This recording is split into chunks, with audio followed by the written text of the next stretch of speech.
Joignez-vous à la discussion. Appelez ou textez.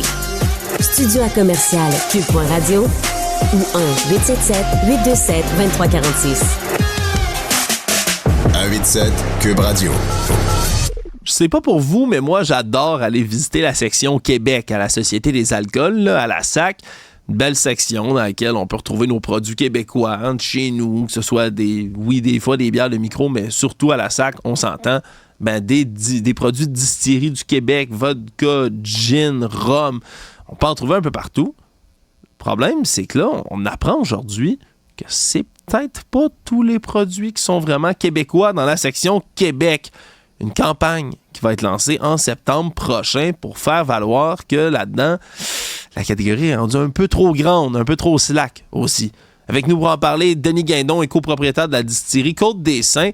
Il fait partie de cette initiative. Bonjour, M. Guindon. Bon matin. Qu'est-ce qui se passe avec la section Québec? On est rendu trop lousse dans ce qu'on accepte là-dedans? En fait, ce qu'il faut voir, ce qui nous a amené, au fond, à former Spiritueux Québec, c'est 4 distilleries. C'est Côte-des-Saints de Mirabel, c'est Ubalde de Saint-Ubalde, c'est Grand Dérangement de Saint-Jacques-de-Montcalm et c'est Menot de Baie-Saint-Paul. Et récemment, Terre à boire de la région du Richelieu s'est ajouté à nous. Dans le but, justement, d'apporter, de faire la promotion des produits qui sont réellement d'origine québécoise, c'est-à-dire qui sont semés, qui sont récoltés et distillés par des artisans essentiellement que nous sommes. Alors, pourquoi? Parce que on s'est aperçu que cette fameuse espace Québec-là, c'était un peu un fourre-tout où, vous savez, il y a environ 800 produits qui se retrouvent bon an mal an dans cet espace-là. Il y en a peut-être 10%, seulement 130 environ, qui sont vraiment d'origine, là, c'est-à-dire qui sont faits par des artisans québécois. Alors, la question, nous, qu'on s'est posée, c'est de dire, est-ce que on pourrait pas apporter plus de clarté aux consommateurs? Est-ce que la SAQ pourrait, avec nous, travailler pour peut-être former, pour avoir un espace Spiritueux Québec dans lequel, espace, on retrouverait seulement les produits qui sont faits à partir de matières premières agricoles du Québec. Alors, on a commencé des discussions avec eux à ce sujet-là. On espère que l'ouverture sera là pour apporter ces changements. Et si jamais ils veulent conserver les autres produits dans un espace Québec, ça sera leur choix. Mais nous, ce qu'on demande, c'est que pour le consommateur, pour que le consommateur voit clair là-dedans, et aussi c'est une question de choix de société. Là. Si on veut que l'industrie, si on veut pas être juste des embouteilleurs au Québec, mais aussi des producteurs reconnus, il faut mettre en place les systèmes qui vont faire que ça va se réaliser. Oui, parce que là, mettons, là, les autres produits qui se retrouvent dans le fourre-tout de la section Québec, c'est quoi? Ils vont avoir cultivé leur matière première ailleurs, en Ontario, aux États-Unis, puis là, ils amènent ça ici, ils fermentent, puis ils embouteillent, ou encore même, ça fermente ailleurs, ils embouteillent ici. C'est quoi, mettons, c'est quoi les différents scénarios pour d'autres produits? Vous avez à peu près tout ce que vous avez décrit, c'est-à-dire qu'on peut aller chercher un alcool qui vient de l'Ontario, qui vient n'importe où dans le monde, finalement. C'est envoyé au Québec dans des tubs et puis ensuite de ça, on trouve un embouteilleur qui embouteille et on met ça sur l'étagère Espace Québec, mais on dit que ça vient du Québec. C'est la réalité avec laquelle on est confronté à l'heure actuelle. Il y a aussi ceux qui achètent leur alcool de l'extérieur, puis ensuite de ça, qui ajoutent des aromates. Les aromates peuvent provenir du Québec ou d'ailleurs et qui se retrouvent également sur ces tablettes-là. Alors, dans ce sens-là, nous, on dit le consommateur est induit en erreur quand on leur dit que c'est un produit du Québec. Je dis, c'est pas parce qu'on l'embouteille au Québec que c'est un produit qui a été semé, récolté, distillé au Québec. Et surtout à partir de matières premières agricoles. Nous, ce qu'on vend, c'est un produit à valeur ajoutée. C'est un produit qui met à contribution les agriculteurs du Québec et qui constitue un produit agro-touristique important. Quand les gens viennent chez nous, ben il y a des retombées concrètes en même temps pour la région. Les gens achètent de l'essence, vont au restaurant, vont au dépanneur, puis viennent nous visiter. Alors donc, c'est cette économie-là qu'on voudrait valoriser davantage et on demande au gouvernement, parce que faut pas tout mettre sur le dos de la SAQ. Il y a aussi le gouvernement là-dedans. On a une très bonne écoute du ministre Fitzgibbon qui tente par tous les moyens de valoriser les distilleries québécoises.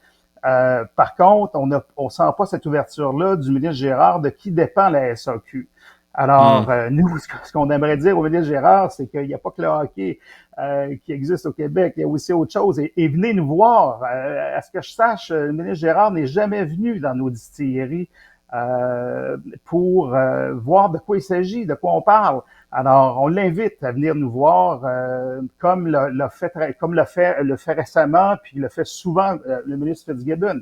Alors, si on croit en l'industrie des spiritueux au Québec, ben faisons ce qu'il faut, adoptons un modèle d'affaires qui va nous mettre en valeur.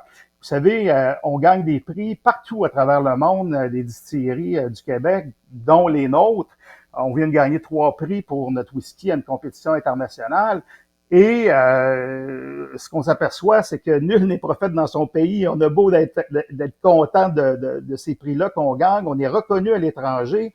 Puis ici au Québec, ben c'est difficile. Alors donc, on aimerait ça que les choses changent, que les lois aussi soient modifiées en conséquence.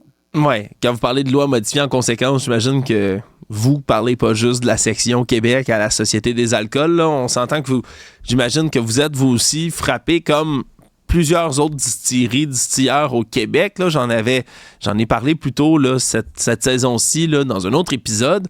Mais il y a des difficultés qui viennent aussi avec simplement le tarif que vous devez payer à la SAQ. Est-ce que vous, ça fait partie de ça? Est-ce que vous faites là, vendre des bouteilles directement dans vos établissements puis vous devez donner une énorme majoration à la SAQ? Est-ce que vous êtes dans cette situation-là? Exactement. Et c'est d'ailleurs, vous le soulevez avec justesse, c'est que c'est un des problèmes qu'on a, c'est qu'actuellement, quand on vend une bouteille de spiritueux dans nos distilleries, il faut remettre à la SAQ 52% de ce coût-là. Alors, on n'a pas de problème de payer notre taxe de vente, de payer notre taxe d'assises au fédéral, tout ça, mais c'est le 52% qu'on vient de chercher dans nos poches sans qu'il y ait absolument rien. Il n'y a pas de manutention, il n'y a pas de transport, il n'y a rien. Que la SAQ décide de cette taxe-là lorsqu'ils amènent nos bouteilles sur leurs étagères, ben là, on comprend, il y a quelque chose qui s'est passé. Ils sont venus chercher des bouteilles, ils les ont mis sur les tablettes, etc. Alors, mais quand on les vend à la distillerie, on pense qu'on ne devrait pas être frappé de ce 52%-là. Et ça devrait être bon pour toute l'année. Le ministre Fitzgibbon a mis en place un programme pour nous aider qui s'appelle le PAPAC. Alors, donc, du début juillet à septembre, lorsqu'on vend à la distillerie, on a un montant, un pourcentage qui nous est remis. C'est pas grand-chose, mais c'est un bel encouragement et c'est pour ça que durant l'été, on force beaucoup pour faire de la publicité, pour attirer les gens parce que on a ce montant-là qui nous revient. Et dans le cas de ceux qui font du grain à la bouteille comme nous, ben on parle d'une ristourne d'environ 28% sur le prix de vente. Alors, ça nous aide, mais on se dit, est-ce que ça pourrait pas s'étaler sur toute l'année, cette chose-là? Alors, c'est ça qu'on demande, c'est des choses très, très simples. On demande aussi d'équité envers les autres alcools, envers la bière et le vin. Pourquoi les spiritueux, nous, on peut pas vendre directement au restaurant? Pourquoi on peut pas vendre directement au bar? Pourquoi lorsque on va dans des foires agricoles ou des marchés publics, on peut pas vendre nos alcools? Pourquoi est-ce que quand on fait des prêts à boire, on peut pas avoir les mêmes avantages que les autres sur les tablettes des épiceries, etc.? On dirait que l'alcool et spiritueux, c'est perçu comme si on était encore des bootleggers. On n'est pas des bootleggers. On est des gens qui contrôlons la qualité. On est obligé de passer par des laboratoires. Quand on s'en va à la SAQ, ils nous contre-vérifient. Alors, notre alcool est de haute qualité. Et juste parce qu'on distille, le même taux d'alcool va se retrouver dans la même canette, dans la canette, là, c'est-à-dire 5-6%. de taux d'alcool, mais parce que c'est de l'alcool distillé, on dit non, on ne peut pas vous retrouver sur les tablettes comme la bière, comme d'autres produits. D'autres prêts à boire qui sont faits à partir de malt, parce que le procédé était différent. On parle de concentration, on parle de filtration, alors que nous, on parle de distillation. Alors, ce qu'on demande, c'est simple, c'est de l'équité, mais on a de la misère à se faire comprendre, on a de la misère à se faire entendre, puis pourtant, c'est un joyau au Québec actuellement, ce qu'on est en train de bâtir. On met à contribution plein d'acteurs économiques, et c'est ça qu'on aimerait. On aimerait aussi que le ministre Girard vienne nous voir puis qu'il soit ouvert à notre modèle d'affaires, puis que François Legault dise hey, si on croit en cette industrie-là puis qu'on veut pas que ce soit juste des embouteilleurs au Québec, ben let's go. Absolument, let's go. Let's go, je pense, en espérant que le ministre Girard entende votre invitation là, ce matin. Puis invitation, là, je vous laisse quelques secondes avant qu'on se quitte, M. Guindon. Faites-la donc, l'invitation, vous le dites. Plus il y a de gens chez vous, plus on est capable d'avoir pendant l'été cette ristourne-là, puis de bien faire vivre nos distilleurs d'ici. Je vous laisse inviter les gens chez vous, puis chez vos collègues, coéquipiers de votre association. Ben, on est ouvert presque tout l'été. Alors, on invite la population du Québec à venir nous voir, à venir nous encourager, à venir déguster des produits qui sont vraiment différents, qui sont à haute valeur ajoutée, des alcools fins, faits par des passionnés, et vous allez voir la différence. Une différence à découvrir, effectivement. Denis Guindon, vous êtes, vous, le copropriétaire de la distillerie Côte-des-Saints. Merci beaucoup pour le message que vous lancez ce matin, en espérant que ce soit entendu. Merci, M. Moranville. Bonne journée. Au revoir.